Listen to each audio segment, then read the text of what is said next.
भारत पे जब इस्लाम ने पहला हमला किया था, उस समय भारत की आबादी यानी उसके बाद भी सन 1100 तक भारत के अंदर हिंदुओं की आबादी 60 करोड़ थी, 60 करोड़।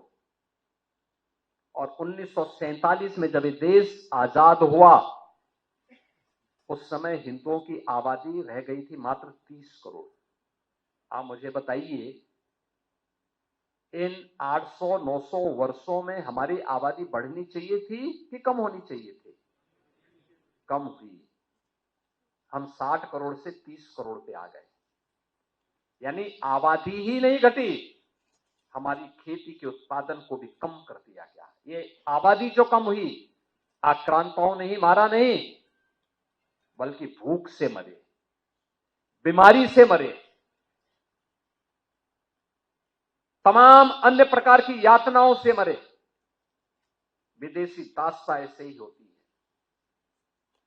इस देश पे वही किया गया, इस देश पर अत्याचार किया गया, उसका शोषण किया गया। और जिस भारत में 300 वर्ष पहले आधी से कम आबादी खेती पे निर्भर करती थी, आधी से अधिक आबादी उद्योग धंधों में लिप्त थी, बड़े उद्योग नहीं, यहां पे कल कारखाने थे, लघु सीमांत और लघु और कुटीर उद्योगों का एक जाल फैला हुआ था। ये भारत की ताकत बनती थी। भारत को उत्पादक देश के रूप में, प्रोडक्शन के रूप में भारत का बेहतरीन उत्पादन दुनिया के मार्केट में छाता था। दुनिया का व्यापारी यहां आता था, यहां से लेके जाता था, यहां से व्यापारियों का काफला अपना सामान पहुंचाता था। क्या नहीं था भारत के पास? सब कुछ तो था।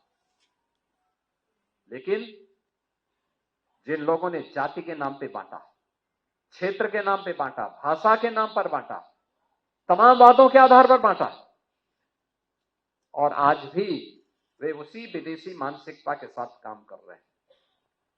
समाज को विभाजित कर रहे हैं, विभाजन कर रहे हैं, बांट रहे हैं, काट रहे हैं। वे लोग इस स्वदेशी अभियान में भी तमाम प्रकार की उंगलियां उठाएंगे।